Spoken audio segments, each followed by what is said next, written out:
자, 무슨 얘기냐면 실제로 굉장히 똑똑해 보였던 아이가 성장하면서 점점 그 능력을 의심하게 되는 그런 모습으로 좀 떨어져가는 상황이 만들어지는 거지.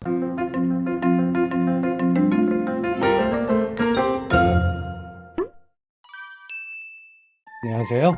소통현 채널의 홍성민입니다. 오늘은 우리 왜 어렸을 때 굉장히 똑똑해 보이는 아이들 있습니다. 그런데 이 아이가 초등 고학년이 되고 중학생이 되고 고등학생이 되고 이러면서 몇 년 만에 보면 그런 느낌 있죠. 대학을 갔습니다. 그런데 몇 년 만에 만났는데 얘가 그때 걔였어? 어렸을 때 그렇게 똑똑해 보였는데, 이런 얘기들 우리 주변에서 많이 보고 듣곤 하지요. 실제로 많은 학생들이 어렸을 때 굉장히 똑똑해 보이다가 성장하면서 아니었다, 얘가 정말 아니구나, 이런 모습 많이 보여줍니다. 자, 무슨 얘기냐면 실제로 굉장히 똑똑해 보였던 아이가 성장하면서 점점 그 능력을 의심하게 되는 그런 모습으로 좀 떨어져가는 상황이 만들어지는 거지. 물론 이유는 여러 가지가 있습니다. 대표적으로 부모의 잘못된 칭찬도 있어요. 이 부분은 나중에 제가 다시 정리해 드리겠습니다. 부모의 잘못된 칭찬으로 인해서 아이가 실제 능력이 떨어질 수 있다.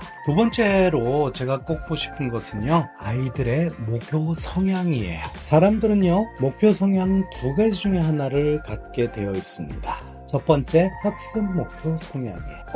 이름 듣기만 해도 좋아 보이죠? 학습 목표 성향. 두 번째는요, 평가 목표 성향이에요. 평가 목표와 학습 목표 어떻게 달라지는지 살짝 볼까요? 학습 목표와 평가 목표는요, 이런 거예요. 우선 우리 아이가 어떤 목표 성향을 가지고 있는지는 제게 메일이나 문자 주시는 분, 우리 댓글 주시는 분 가볍게 진단할 수 있도록 도와드리도록 하겠습니다. 진단 없이 알아내는 방법이 있어요. 아이들은요, 성장하는 과정에 어렸을 때 한번 떠올려 보세요. 이 아이가 반드시 실패, 잘못, 실수, 부족한 이런 경우 있을 거예요. 그러니까 아이들이었죠. 그때 그 이유를 물어보면 이유를 무엇이라고 대답하는가에 따라서 달라지게 됩니다. 첫 번째, 평가 목표 성향의 아이들은요, 자기의 능력을 탓합니다. 내 능력은 이거밖에 안 돼. 내 능력 밖이야. 나더러 어쩌라고. 난 더 이상 할 수가 없어. 이런 쪽에 답을 하는 친구들은 평가 목표 성향입니다. 반면에 노력, 계획, 도전, 내가 조금 더 노력했으면 됐을 텐데 라는 이런 이야기를 하는 친구들은 학습 목표 성향이에요. 근데 아시나요? 평가 목표와 학습 목표는요, 아이들이 절대로 스스로 만들어내는 것이 아니다라는 겁니다. 바로 부모에 의해서 만들어지는 성향입니다. 대표적으로 잘못된 칭찬 있다고 했었죠. 자녀를 똑똑하다, 우리 아들 천재야, 이렇게 어려서부터 칭찬한 아이들은 대부분 평가 목표 성향으로 가면서 성장하면서 점점 떨어지는 모습을 보여지게 되는 거죠. 그런데 노력이나 도전 이런 거에 초점을 두는 친구들이라면 바로 학습 목표 성향이 되는 거죠. 그러면 평가 목표와 학습 목표 성향에 따라서 어떻게 달라지는지 살펴보도록 할까요? 자녀의 평가 목표 성향은요, 일단 부모님의 관리, 감독, 감시 이런 것이 강한 모습으로 나타나게 됩니다. 반면에 학습 목표 성향은요, 결과보다는 과정, 그리고 노력, 도전 이런 것에 초점을 둘 때 나타나게 되지요. 그러면 우리는요, 아이들을 평가 목표가 아니라 학습 목표 성향을 갖게 하는 게 이번 강좌의 목표입니다. 어떻게 하면 좋을까요? 학습 목표 성향을 갖게 하려면 첫 번째, 능력을 칭찬하기보다는 노력,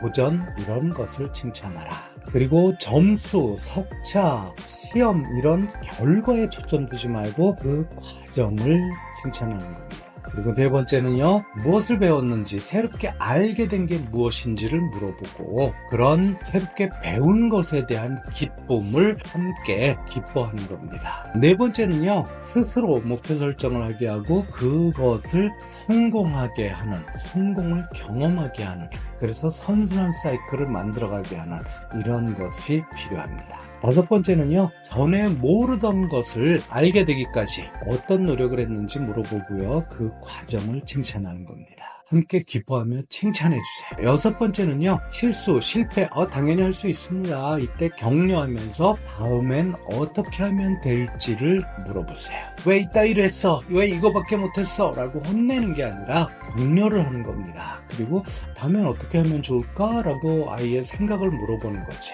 일곱 번째, 다른 사람들과 비교하지 마십시오. 비교는요, 어떤 경우에도 좋지 않습니다. 바로 엄친아, 엄마 친구 아들이 등장하는 거죠. 그렇다면 우리는 이런 방법들을 이용해서 아이들을 평가 목표가 아닌 학습 목표 성향을 갖게 해줄 수 있고요. 학습 목표 성향을 가진 아이들의 특징은 아주 놀랍도록 달라지게 되어 있습니다. 실패, 두려워하지 않습니다. 도전을 하게 됩니다. 쉬운 문제 선택하지 않아요. 조금 더 도전적인 문제를 선택하고요. 틀렸어도 괜찮아요. 내가 이렇게 조금 더 노력하면 다음에 될 것 같아. 이렇게 가게 되는 거죠. 점점 능력이, 역량이 향상되게 되어 있다. 그것이 바로 학습 목표 성향인 겁니다. 오늘은 평가 목표 성향과 학습 목표 성향에 대해서 간단하게 정리해 드렸습니다. 다음에 칭찬 관련해서 이때 해야 되는 칭찬, 그리고 독이 되는 칭찬, 이런 것들 다시 한번 정리해 보도록 하겠습니다. 지금까지 보통형 채널의 홍성민이었습니다. 고맙습니다.